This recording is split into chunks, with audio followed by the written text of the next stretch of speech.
Hello student, कैसे हो? आशा करता हूँ ठीक ही होंगे।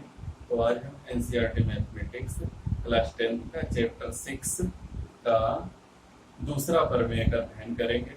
देखिए, तो प्रमेय संख्या 2 है, जो कि हमने पिछले में पढ़ाया था आधारभूत अनुपादिका प्रमेय प्रमेय 1 में, उसी का विलोम है। तो इसमें दिया साधारण प्रतिज्ञा कि यदि कोई रेखा किसी त्रिभुज की दो भुजाओं को समान अनुपात में विभाजित करे तो वह तीसरी भुजा के समांतर होती है। हमको ये दिया है कि एक रेखा DE है जो AB और AC को एक ही अनुपात में काटती है, यानी AD अनुपात DB बराबर AE अनुपात EC दिया है। हमको सिद्ध करना DE समांतर BC, DE समांतर BC, इतना हमको करना है। यही है, देखिएगा कि यदि कोई रेखा किसी त्रिभुज की दो भुजाओं को समान अनुपात में विभाजित करे तो वह तीसरी भुजा के समांतर होती है, यानी जो रेखा है ये तीसरी भुजा के समांतर हमको सिद्ध करना है। तो दिया है त्रिभुज ABC में रेखा DE इस प्रकार है कि AD बाई DB बराबर AE बाई AC, यानी अनुपात बराबर है, दोनों भुजाओं का अनुपात बराबर है। हमको सिद्ध करना है जो DE है वो BC के समांतर है, DE समांतर है BC के। तो हम मान लेते हैं कि माना जो DE है वो BC के समांतर नहीं है। जो सिद्ध करना उसको उल्टा मान लें कि माना DE जो है वो BC के समांतर नहीं है, बल्कि एक जो हमने DF खींच लिया, एक काल्पनिक रेखा DF जो है वो BC के समांतर है। तो उत्पत्ति में देखेंगे, चूंकि AD बाई DB बराबर AE बाई EC, समीकरण 1। और क्यों है? क्योंकि दिया है, ये दिया गया है। अक्सर जो उत्पत्ति की शुरुआत होती है वो दिया है से ही की जाती है, जो दिया गया होता वहीं से उत्पत्ति लिखना शुरू करते हैं। परंतु रचना से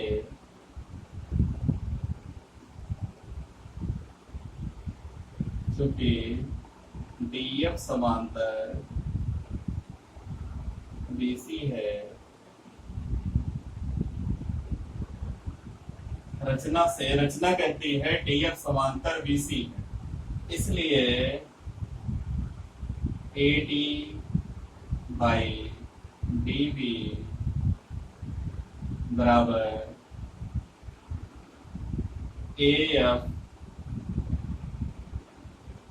बाई FC, समीकरण इतना हमने रचना कर रखा है। और रचना में ये बताया गया कि अगर त्रिभुज की एक भुजा के समांतर कोई रेखा खींची जाए तो अन्य दोनों भुजाओं को समान अनुपात में बांटती है। पर एक में हमने पढ़ा था, जब हमने DF को BC के समांतर मान लिया तो जो D जो है वो AB को जिस अनुपात में काटेगा, F जो है AC को उसी अनुपात में काटेगा। तो इतना हो जाएगा, जहां AE बाई EC आना चाहिए वहां AF बाई FC हो जाएगा, अगर ऐसा मान लिया तो। अब देखिए, समीकरण 1 और 2 का बायां पक्ष बराबर है। समीकरण 1 व समीकरण 2 से, तो समीकरण 1 और 2 दोनों का बायां पक्ष बराबर है, तो दोनों का दाहिना पक्ष बराबर हो जाएगा, यानी AE by EC, AE by EC बराबर AF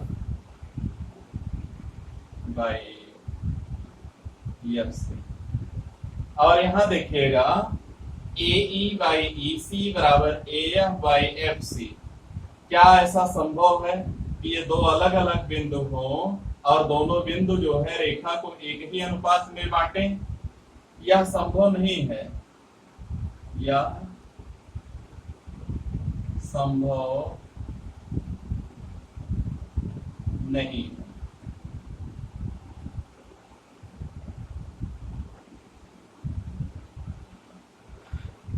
यहाँ परंतु शब्द जोड़ दें,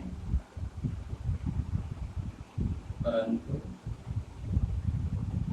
यह संभव नहीं है। यह तभी संभव है, यह तभी संभव है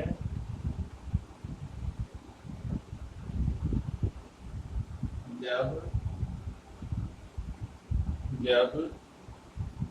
ई वाई एफ संपाती है, जब ई वाई एफ संपाती है।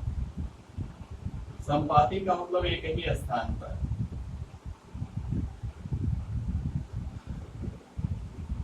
इसलिए ए ई समांतर बी सी, बस यही हमको सिद्ध करना है। Hence prove.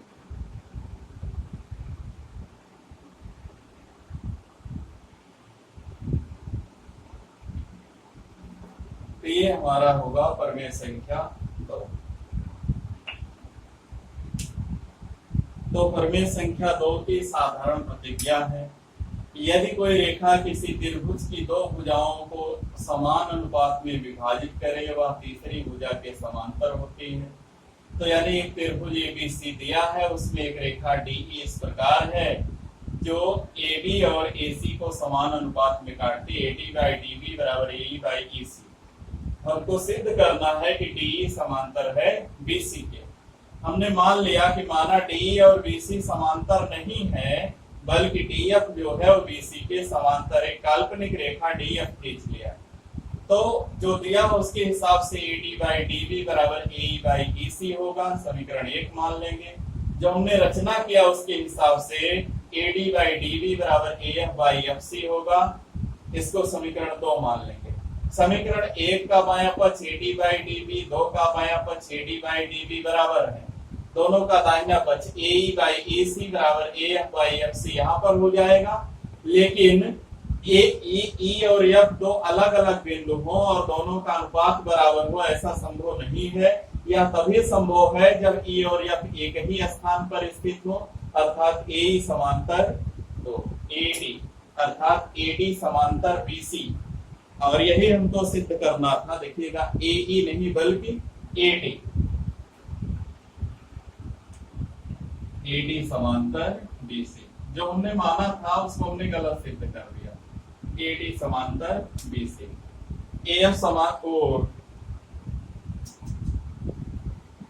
थोड़ी सी गलती हो रही है यहाँ पर, एडी नहीं बल्कि डीई,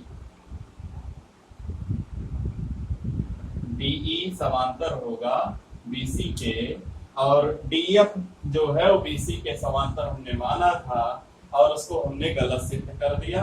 तो इस तरीके से ये प्रमेय संख्या 2 जो है ये सिद्ध हो जाएगी। इसको थेल्स प्रमेय के विलोम के नाम से जाना जाता है, आधारभूत अनुपातिका प्रमेय का विलोम है। तो इस वीडियो में इतना है। अगर हमारा वीडियो पसंद आया हो तो वीडियो को लाइक कीजिए, शेयर कीजिए, चैनल को सब्सक्राइब कीजिए। धन्यवाद।